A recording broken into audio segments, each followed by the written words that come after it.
Shalom. First and foremost, we give all honor, glory, and praise to the Most High God of Banal Yahweh. We do so in the name of His only begotten Son, of Mashiach Yahweh Shai.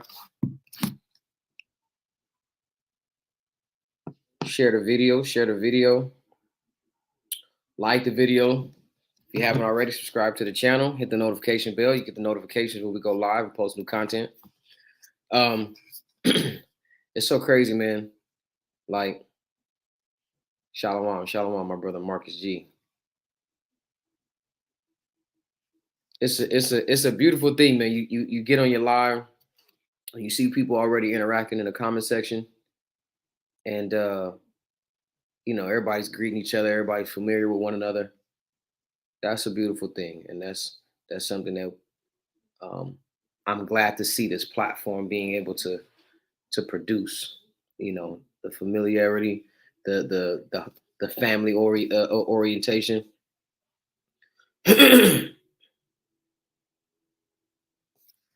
Yeah, man, it's a good feeling to hop on here and to see that. But we're gonna continue what was going in. I ain't really got much time.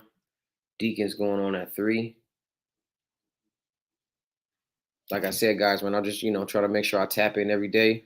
Just flood you guys with some scriptures to be mindful of. Try to piece our, it's gonna be not necessarily peace.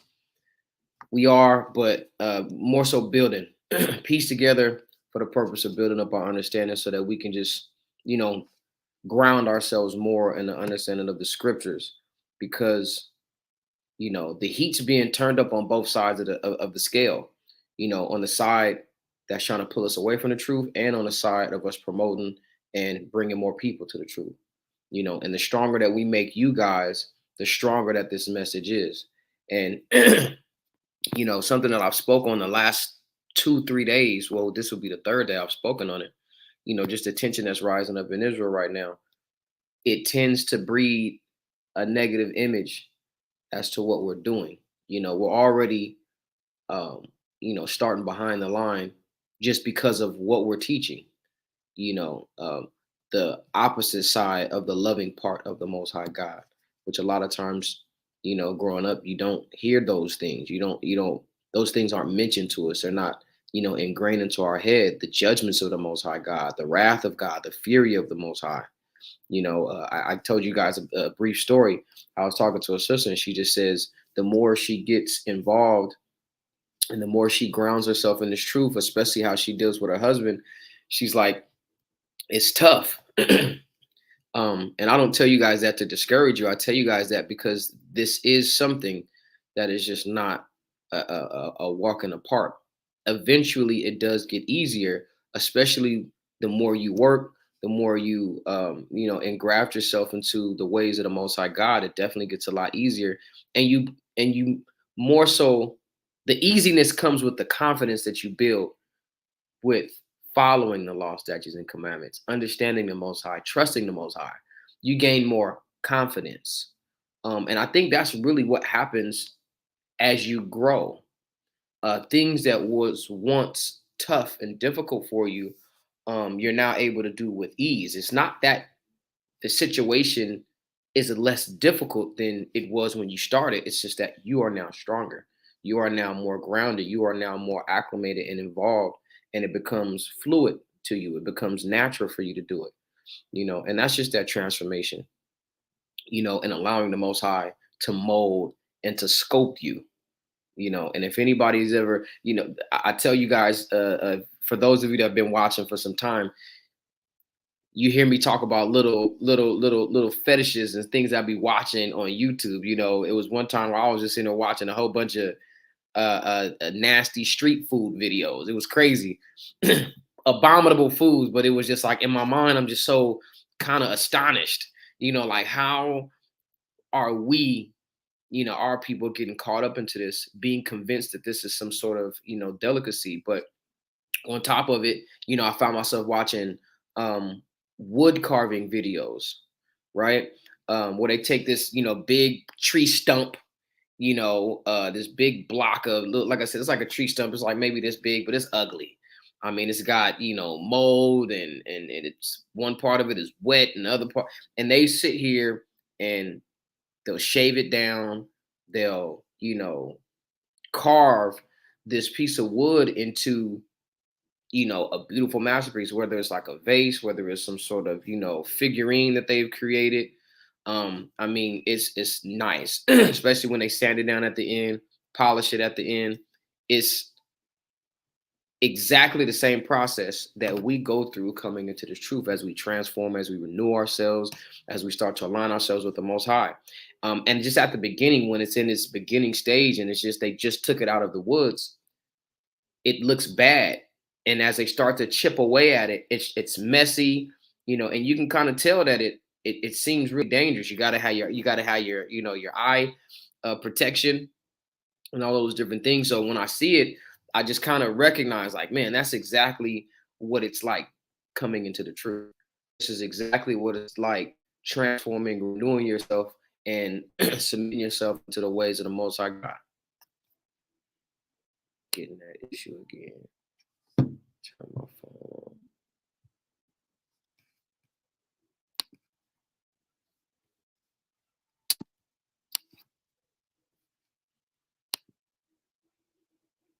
Mm.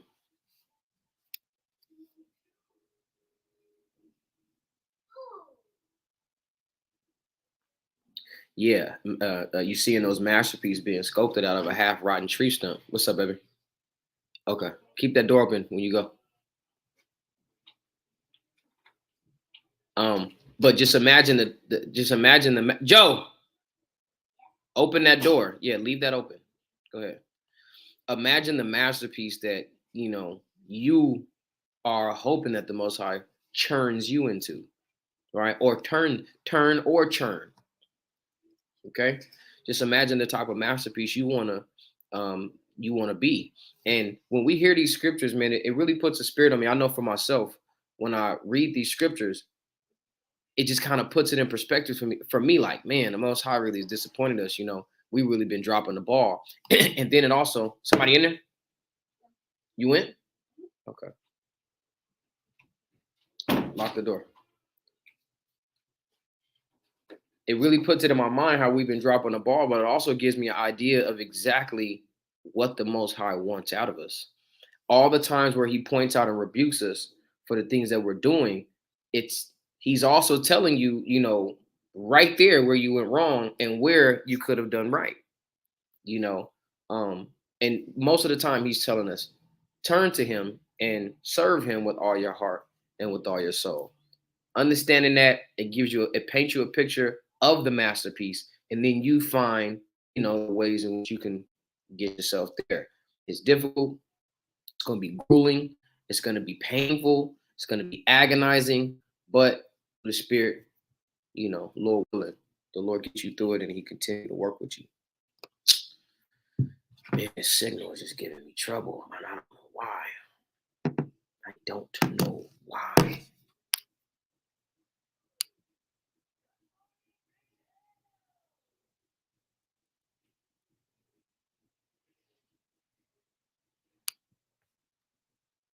Give me a minute real quick, guys. Oh, let me check on something.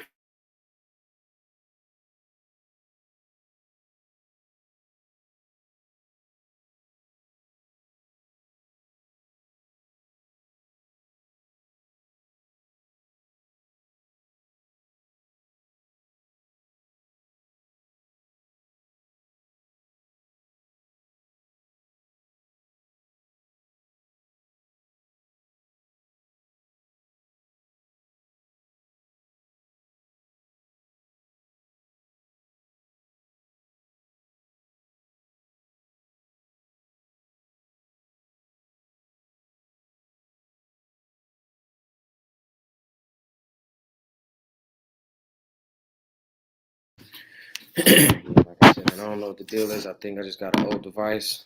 It's time for us to upgrade.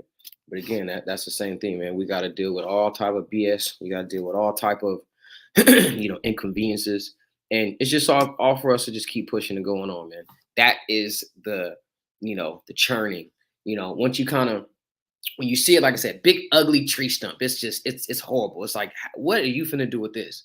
What they do is they get all of the extra little, off branches and stuff that's sticking out the side of the tree stump, They shave all of that down. They get a nice smooth surface, and that's just kind of equivalent of you breaking yourself down to a pure, buildable place.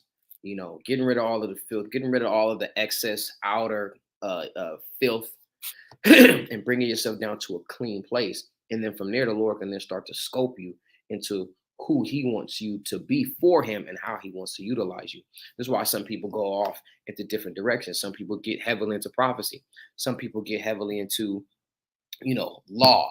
Some people get heavily just into wisdom. Some people, take on all of it. It's so many different directions. Some people just, go directly into just being a service to our brothers and sisters. Some brothers go into, exhorting and being just that encouraging spirit. I was trying to tell a brother this other day, when you want to be that encouraging spirit, you got to take observation, for our people, because it's more than one way to skin a cat. Everybody is not always going to be the same, and you can't expect yourself out of other people as well. And that also helps with how we are long suffering with our brothers and sisters, and how we can be patient at times and just be able to see things going on within them, being patient, being observant, and finding a place to then encourage them. We all should be able to try to take that on, but some people, we know, they just have that spirit on them. They just have that, that skill, that talent, that God-given talent to just be able to pick somebody up and lift their spirit. That's important. That's spoken of in the text as well. All of these things are important. All of these things help us out. And going into these scriptures, and like I said, man, seeing the chat, everybody's shalom each other, everybody's pointing each other out by name. It's a level of camaraderie. There's a camaraderie amongst the nation, especially within this chat. And if I could use my platform for that, all praise to the Most High. So let's get into it. We'll go to Zechariah 11 chapter. That's around where we left off yesterday. I had touched on it briefly, but we're gonna go there, and then we're gonna start talking about how the Lord does still have mercy upon Israel, and how He does have a love for us, though we have been letting Him down. We've touched on trusting in the Most High, and what happens when we trust in the Most High. We touched on how the Lord turns His back on us when we forsake Him. And then we went into yesterday how we are scattered because of the things that we are scattered as a way of punishment for when we let the Most High down and when He turns His back on us. But there's always still that place where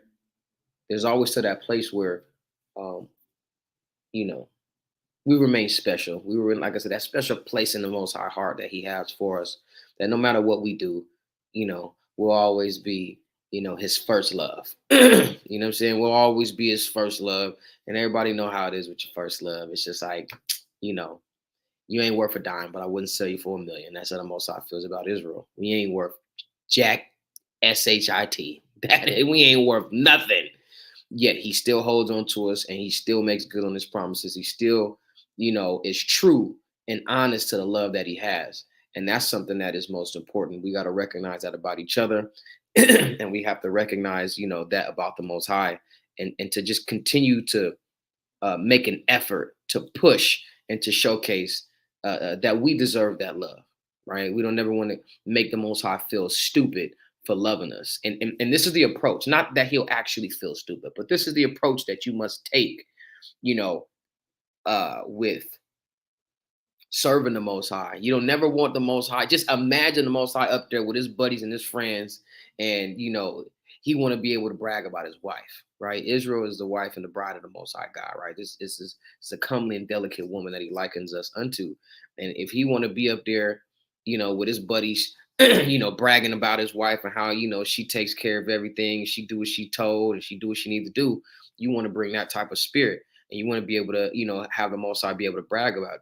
Not say, well, hey man, what's going on? What's up with your old lady, man? Oh man, she's still bugging, man. The scripture says that as a husband sits among his friends, or his fellows, that he sighs bitterly, right, at the wickedness of his wife, or at the annoyance at his wife. We don't want to bring that upon the Most High God, right? Especially when He talks about us the way that He does in the scriptures in a positive manner.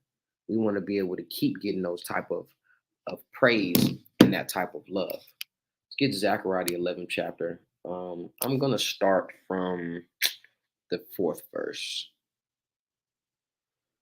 Share my screen.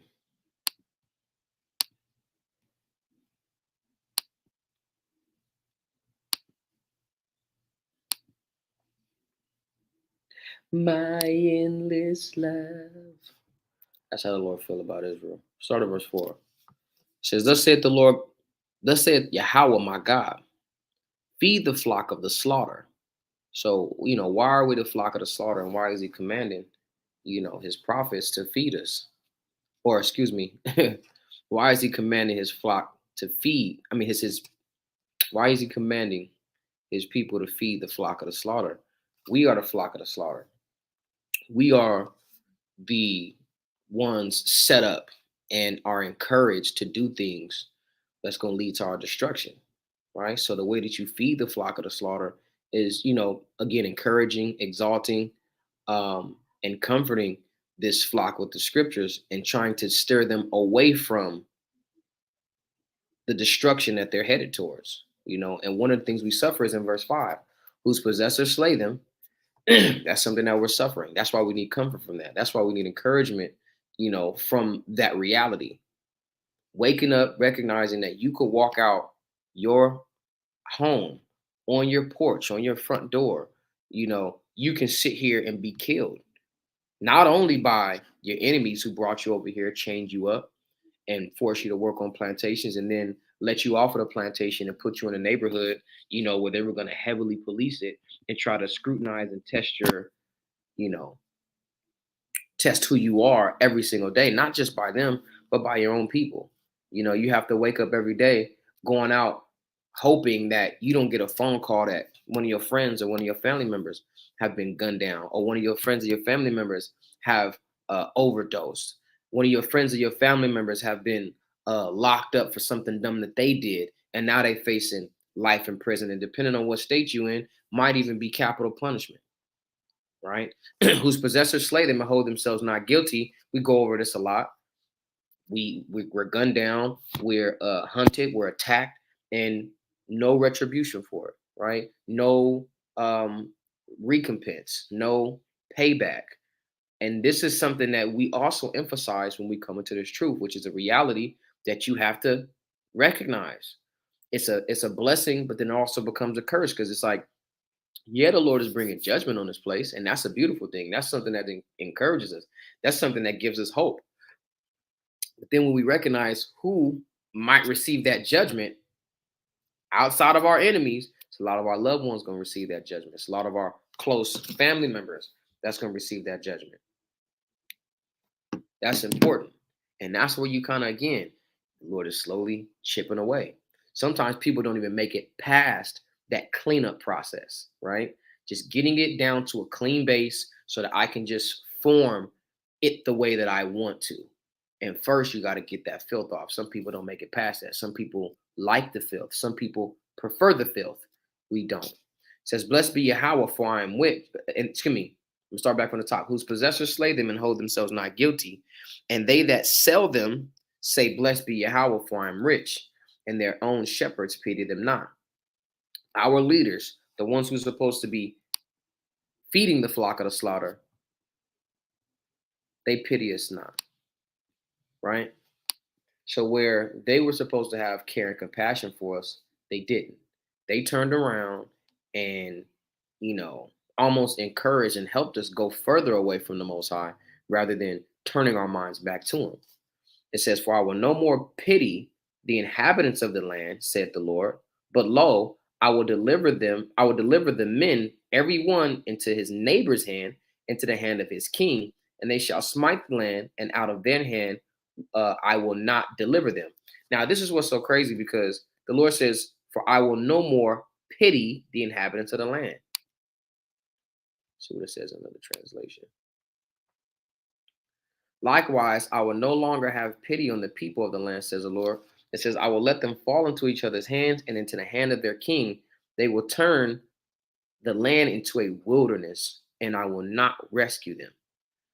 He's not only do our possessors slay us, but we're going to fall into the hands of each other. we're going to start striking and having an issue with each other, which of course goes back to Deuteronomy 28:54.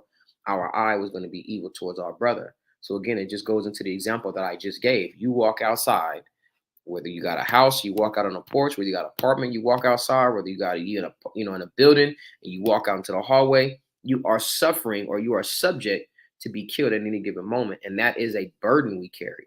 And then it shapes and it forms the way that we look at life, and also shapes and forms how we react to life as well.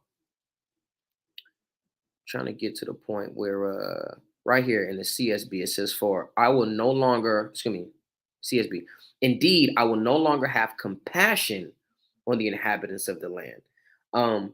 Because that's what the Most High had been doing for a very long time, as we just, forsook him, as we turned away from his word, as we disobeyed his word. What did we do? Excuse me, what did the Most High do? He continued to have compassion on us. He continued to pity us. He didn't find a place for us to just be so angry. He tried to find a place of understanding and to be long suffering and to kind of bear with us, hoping that we would turn our ways, before putting that fierce, harsh judgment and punishment on us. And understanding how the Most High has dealt with us and having compassion and pity, recognize we have to have that same thing with our brothers and with our sisters. Having that pity, having that compassion, not being so quick to be angry. I tell people this all the time. I just told a brother this on my way to the class. You cannot expect yourself out of other people. And when you don't, you find more of a place to have compassion and pity for them rather than expecting them to be on a level at a certain time or within, at a certain point, and then you get angry with them. Once you get angry with them, that's where grudges and envy start to build up. And I don't use envy meaning that you want what they have or you're jealous of them. Envy could just be simply, having an issue. Oh, I feel like this brother's slacking. I feel like this sister, man, she's just, she's not putting forth the effort that we need to get out of here. Cool. Just because the Lord has put the spirit on you, right, to maneuver and to take hold of this truth and to allow it to lock in very quickly and very fast, does not mean that that's how the Most High is going to deal with everybody. And he could also use you to be able to encourage, to comfort, and to exhort this individual that the Lord has put in front of you. So we got the same way the Lord have pity on us, we got to then have pity on our brothers and sisters. But we see here that we push the Most High to such a frustration, right? To his wits end, so to speak. And then he turns around and says, I'm no longer going to have this pity on you guys, right? I'm going to allow you to fall into the very thing that you've been pushing so hard to have. Which you read about in Romans, the first chapter. And again, Romans, the first chapter, we always use it to point out, sexual desires and sexual preference, dealing with, homosexuality or, adultery and things of that nature. But it's also dealing with just your desires, because spiritual adultery or spiritual fornication is us going off into following other gods. So it literally goes hand in hand. You want to follow after them so much, I'm going to allow you to follow them. And then their ways that you want to practice, it's only going to cause you to be destroyed. Verse 7, it says, and I will feed the flock of the slaughter, even you, O poor of the flock. Right? It says, and I took unto me two staffs, the one called beauty, and the other I called bands, and I fed the flock. Right? The beauty, of course, is dealing with, the glory, the exaltation, the praise, the honor that we get. Then the bands is dealing with, the captivity or being chained up, being bound. Right? It says, three shepherds also I cut off in 1 month, and my soul loathed them, and their soul also abhorred me. Then said I will not feed you. That dieth, let it die. So when the Most High takes that compassion away from us, he says, listen, whatever happens, I'm going to let it happen, right? If me not feeding you cause y'all to die, hey, so be it. You're going to die. And this is something that's important for us to recognize and bring out, because a lot of times our people what they'll do is they'll go through these situations, somebody will die, and then they'll look up and start trying to point the finger and criticize the Most High. Nah. And then we can bring them here and say, listen, the Lord, this is happening, and people always pose questions. Why would God let this happen? And most of the time, people don't have any answers. They always tell you things like, hey, man, the Lord works in mysterious ways. Hey, the ways of God is not our ways. The thoughts of God are not our thoughts. So we just have to let God be God. The Most High is going to be the Most High. And who are we to reply against him? But don't make it seem like he didn't give us the explanation or the understanding from jump. We've had it all along. We have just not it has not been delivered unto us, right? Or we've heard it and we've casted it behind us and done as our forefathers have done. So I'm going to read it again. Then said I will not feed you. That dieth, let it die. And that is to be cut off, let it be cut off. And let the rest eat every one the flesh of another. And that's our eye being evil towards one another. The various different type of competitions that we build up against one another. And it drives a wedge in between us. We then split, and then our nation is then compromised. The strength of our nation is then compromised from there. All right. Let's go back. I felt like I just had a precept. It'll come back to me. It says, let the rest eat every one the flesh of another. And I took my staff, even beauty, and I cut it asunder, that I might break my covenant which I had made with all the people.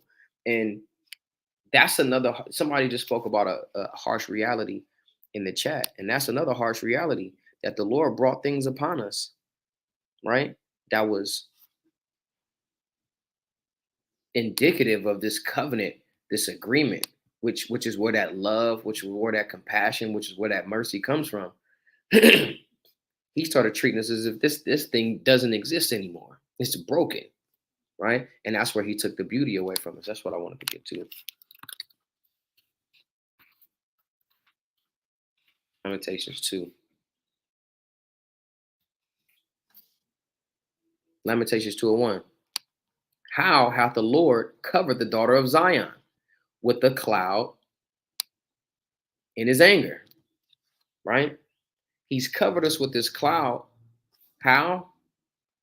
And cast down from heaven unto earth the beauty of Israel. So when it says here, it says, I took my staff, even beauty, and cut it asunder, right? That I may break my covenant, which I made with all the people. And it was broken in that day. And so the poor of the flock that waited upon me knew that it was the word of Yahweh. And it's about the poor of the flock is dealing with, it says the poor of the flock that knew him. We understand the judgments of the Most High. And when we go through these things, those of us that are grounded and rooted in his word, we understand and we know how to endure. We know how to remain faithful. We know how to remain constant in serving and pushing forward to get out of it. A lot of our people get discouraged and they'll just fall away. They'll get so, they'll be so hurt by it. They'll be so broken by it. And to be honest, this is really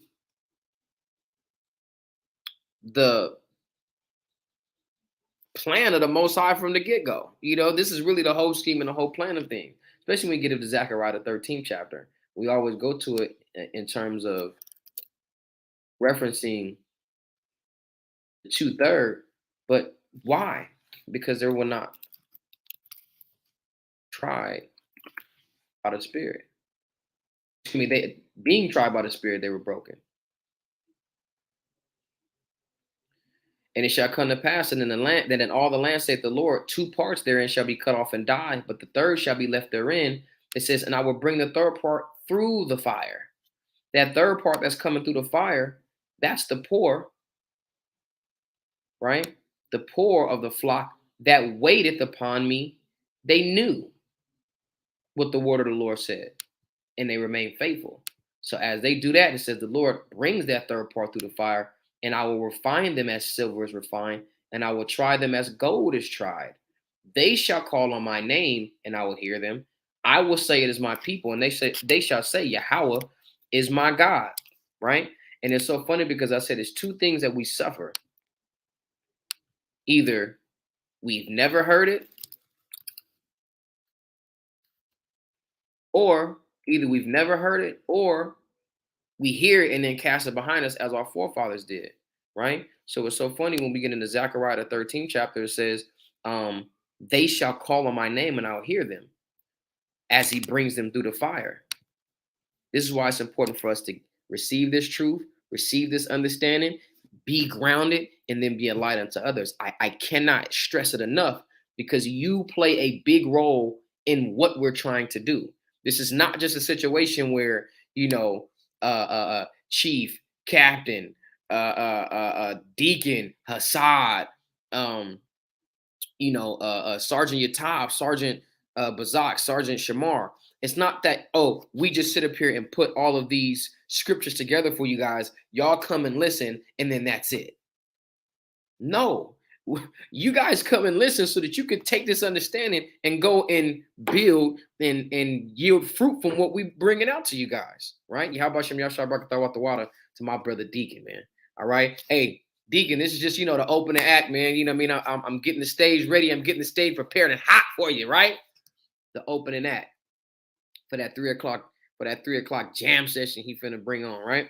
But again, we don't just do this just for show or just for the hell of it, just to sit up here and get viewers. No, this is for the purpose of building and encouraging our people to go and build the nation, right? So again, going back so y'all can follow me.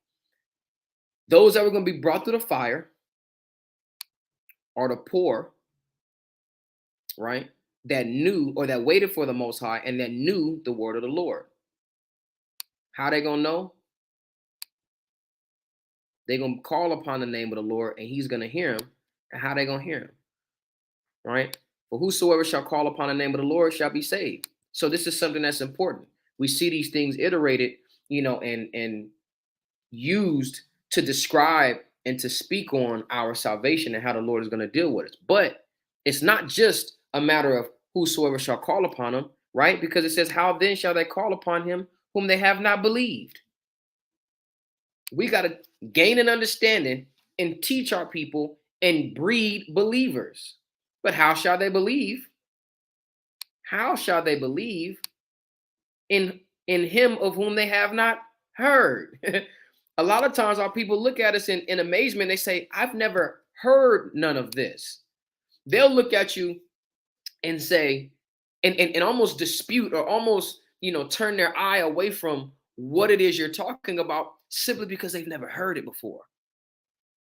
But what happens is, again, what I'm talking about, how familiar everybody is getting in the comment section. When you're familiar with something and then you hear it again somewhere else, it resonates with you in a totally different way from, when it's something that's brand new and that's fresh. And then also the delivery. That's why I said we gotta shape, we gotta mold, and we gotta, churn this block of wood and carve it and sculpt it into something presentable for the Most High. And people don't have to do that by themselves. We can do these things collectively and we can be there for one another. That is camaraderie and that's brother and sisterhood. Let's go back. It says, how shall they believe, right? In him of whom they have not heard, and how shall they hear without a preacher? And how shall they preach except they be sent? So, getting into these verses in the Bible, we have to take the proper understanding. We have to take the proper name. We have to call upon the name of the Lord. We have to teach people about the name of the Lord. And we have to be out here with the spirit of the Most High.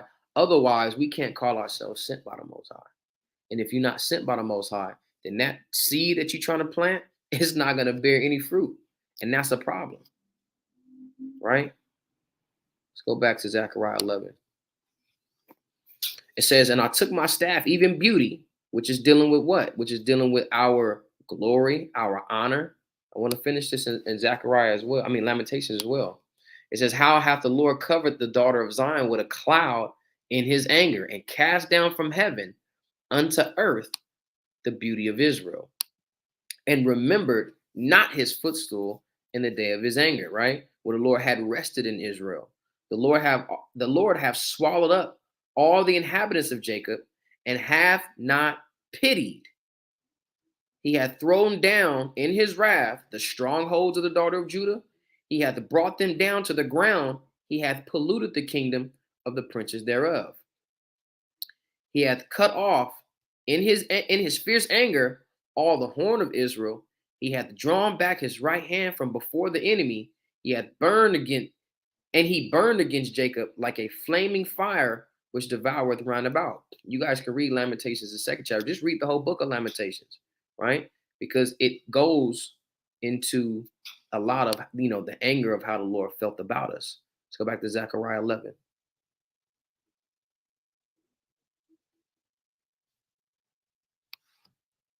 It's verse 8. And it was broken in that day. And so the poor of the flock that waited upon me knew that it was the word of Yahweh. You go through these trials, you go through these tribulations, laugh at it. You laugh at it. Matter of fact, not necessarily laugh like you're scoffing and you're mocking the Most High God, but you smile more so than laugh. But you smile because it's like, you smile in acknowledgement. You smile in recognizing, okay, the Lord is dealing with me.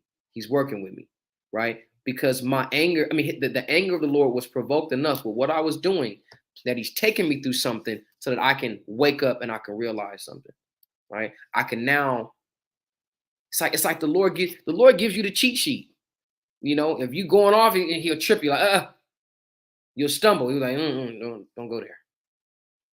Go back that way, right? Or stop and think about what you're doing before you go down that road. The mindset that you can have going on the right path, knowing that there's obstacles ahead. Hey, he'll trip you up. He'll stop you.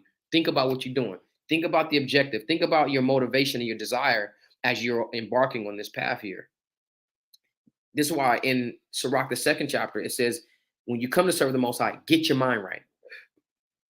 You can be walking on a good path, but your mind might not be right. So as you are embarking on this path, you're gonna have many distractions. Like I said, the fire and the heat is being turned up on both sides.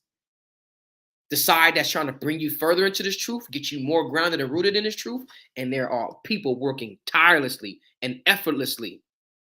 They are putting a lot of not effortlessly, excuse me, but tirelessly to take you away from this truth. You do not want to get caught up into that. You need to remain diligent. You need to remain focused, and you need to remain on fire for the right side and not the left, right? Those temptations. That's exactly what I'm talking about. Let's get that to Romans 15.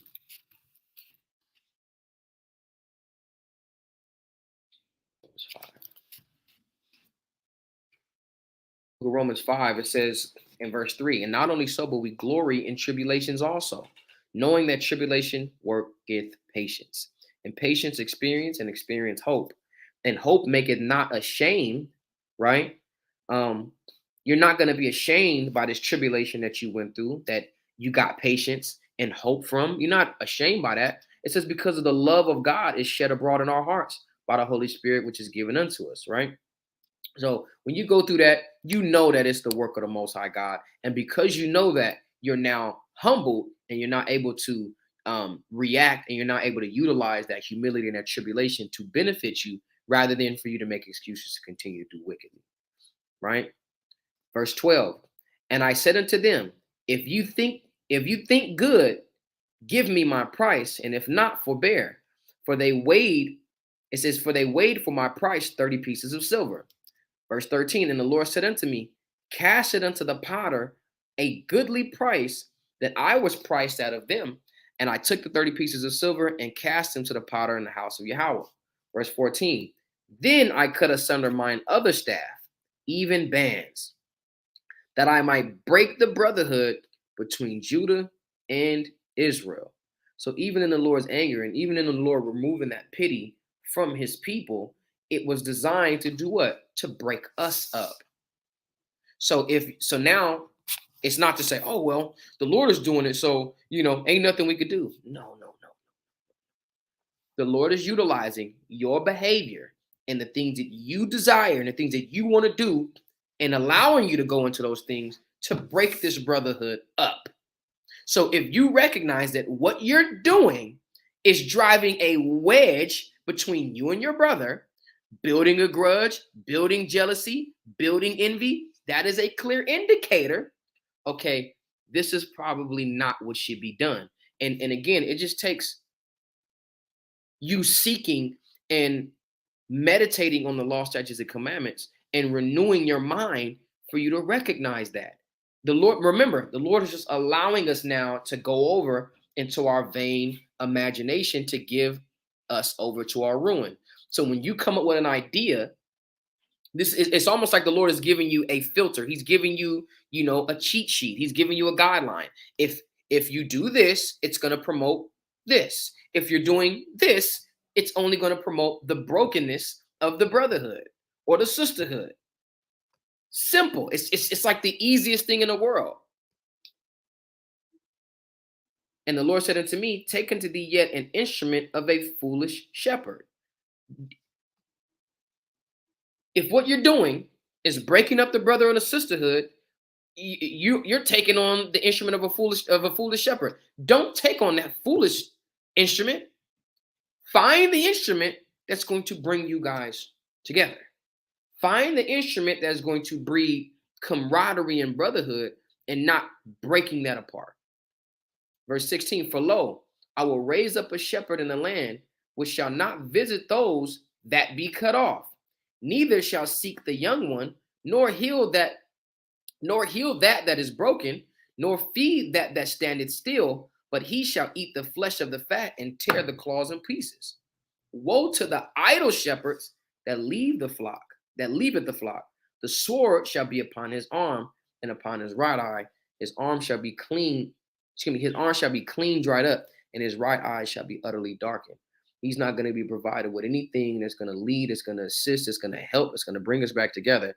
That foolish shepherd is going to have a foolish instrument. He's going to have his eyes darkened, and he's going to be brought and broken down to pieces. And all of his actions are going to be brought and broken down to pieces. It's never going to build us up. It's never going to encourage us. It's never going to bring us back together. That's the goal. That's the purpose. And that's the drive there. Right? Let's see. I got 5 minutes left. Get a couple scriptures real quick.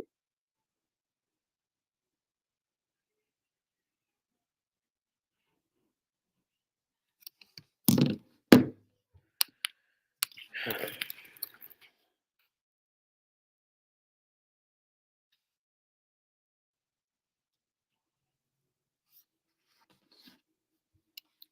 It says, when the Most High divided to the nations their inheritance, Deuteronomy 32:8, when the Most High divided to the nations their inheritance, when he separated the sons of Adam, he set the bounds of the people according to the number of the children of Israel. Why? For Yahweh's portion is his people. Jacob is allotted of this inheritance. He found him in the desert land, in the waste howling wilderness. He led him about, he instructed him, he kept him as the apple of his eye. So when we understand that this is how the Lord, originally looked at us, and now he's turned around and taken that passion and that compassion and pity away. This is the inception. This is what you want to get back to. It's almost like that Jaheim song where he's like, I'm trying to find my way back to you. This is the soundtrack, for the nation of Israel, trying to get back into that the bosom and the embrace of the Most High God, and not to be stiff-armed when we need that love, that care, that compassion, and comfort. Listen, beautiful point. It says, I'm astonished how many times the Most High spared me before learning our heritage. All praises, right? It's not only how many times that he spared you, but we read in the scriptures how many times he spared the Israelites. How many times he's out here sparing our, loved ones, our friends, or people that we know, giving them time and time again to get their stuff together. And then when he finally is fed up with it and allows them to be consumed and allows them to be taken, we then start to look at ourselves like, damn, man, why? We know why. We don't have to sit here and question ourselves. We know exactly why. It's now, what are you going to do? Are you going to be the next one to be caught up and to be consumed? Are you going to be the next one to be um, taken out? Or are you going to utilize that as an example to get yourself together and get yourself right? Man, fasting, right? And fasting is not always just with food. Fasting is not always just with food. Fasting is something that you know every day you have built a habit and you have just developed this second nature to just do something or to partake in something or consume something. Cut those things off. Be able to control your flesh. Once you're able to control your flesh, man, a lot of these things, this is where it starts to get easier. This is how the Lord starts to mold and to sculpt you into that beautiful masterpiece, that beautiful sculpture, something that you can hang on the mantle, something that you can put on the wall, right? Shalom, Yahweh. Just kidding. What did I just got? That was Deuteronomy 32, and then I got another one. Got a couple more.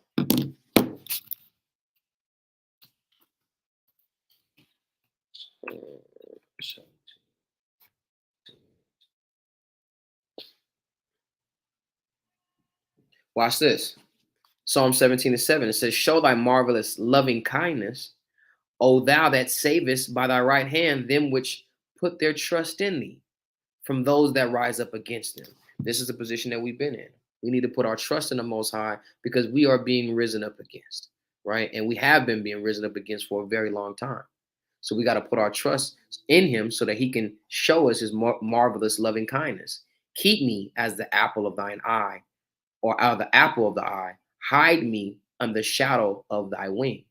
Because if the other nations were to recognize and see that we are, under the protection and refuge of the Most High God, they wouldn't be so quick to,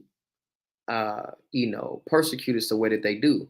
Like I said, there's so many different times where they'll sit here and utilize the fact that we're forsaking the Most High God, and that's why they're being blessed this way. That's why the Lord is tormenting us this way, and they are right. This is why they don't want us to follow the law, statutes, and commandments. This is why they have to set up an environment for us to go astray. If they can keep us from keeping the law, statutes, and commandments, what will happen? We'll continue to be persecuted. The more we're persecuted, the more that they're blessed, the more that they're exalted, the more their position is then solidified. They don't want us to follow those things. So that's why they say things like, blessed be God for I'm rich. Yeah, because as the Lord punishes you guys, I get put on.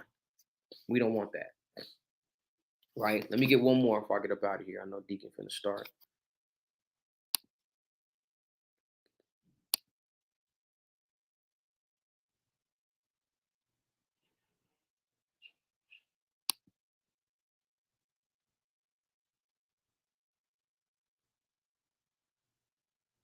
Deacon ain't started yet.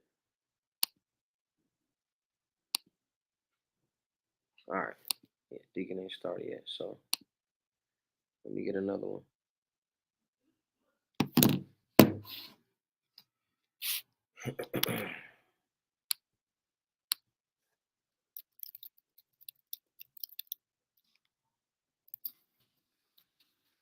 Back to Zechariah 2:8. It says, for thus said the Lord of hosts, after the glory hath he sent me into the nations which spoiled you. Right? And this is after that. So it says, for he that toucheth you toucheth the apple of his eye. And this is what we also have to recognize too, that this whole time where the other nations have been doing things to us because we've been being punished by the Most High, the Lord is not going to forget what they've done. We understand and know that this whole time they've been touching the apple of the Lord's eye. They've been touching something that's very special and precious to the Lord. They've been persecuting and abusing something that is near and dear to the Most High God. He's been allowing it because of the issues that we have, you know what I'm saying? But it's not then to say what they've been doing to us is going to be excused. So we got to recognize that. The only way we're going to bring this judgment is we got to continue to do the things to mend and to build this brotherhood and to build this nation back together. Creating unity, not just teaching people that they're Israelites, because we already know and understand simply teaching people that they're Israelites is not just going to do the job. You would think, which a lot of people come to this truth and realize and I was one of them. We come into this truth. Oh, we Israelites? Oh, snap. Okay, we all together. That's why people You get introduced to the truth, you get on YouTube and you watch all the camps. And then it's times, and then as the more you watch these camps, you start realizing like, oh, he just said somebody in Sakari said something about ICBK. Somebody in ICBK said something about IUIC. Somebody in IUIC said something about GOCC. Oh, they not as unified as I thought.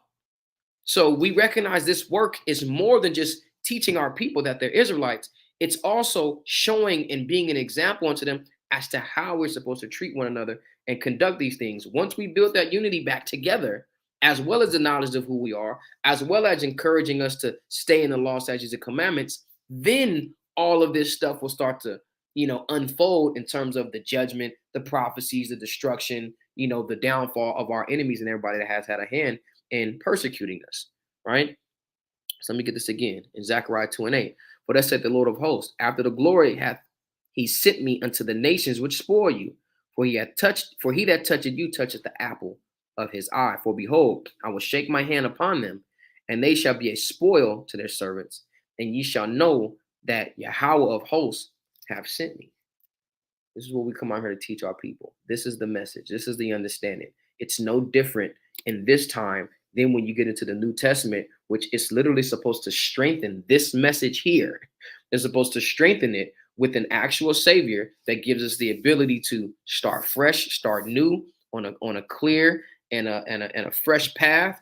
And then we turn around, take the same message, and now we also have an encouraging spirit upon us that should take us and carry us off to the end and to the finish line. Yahweh Shem Yashar Barakatah out the water to my brother Marcus, man. I appreciate you. Keep that $1.99, $2 drive alive in the spirit. Oh yeah. Go back to Zechariah 2. I got one more. I don't think Deacon started yet.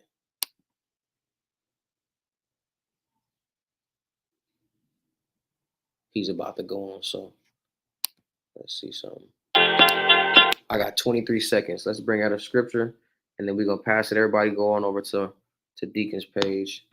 Let's do Numbers 24. Numbers 24:9. It says, he couched, he lay down as a lion and as a great lion. Who shall stir him up? Blessed is he that blesseth thee, and curses he that curseth thee. And again, when they don't put their hand and touch the apple of the Lord's eye and not bless them, curses is those that put their hand upon us and curses and did not bless us. I'll see you guys again tomorrow at 2 p.m. With that, we give all honor, glory, and praise to the Most High God, but now Yahweh. Do so in the name of his only begotten Son, of Mashiach Yahweh Shai. Like, subscribe, share the page, hit the notification bell. See you guys tomorrow. Shalom.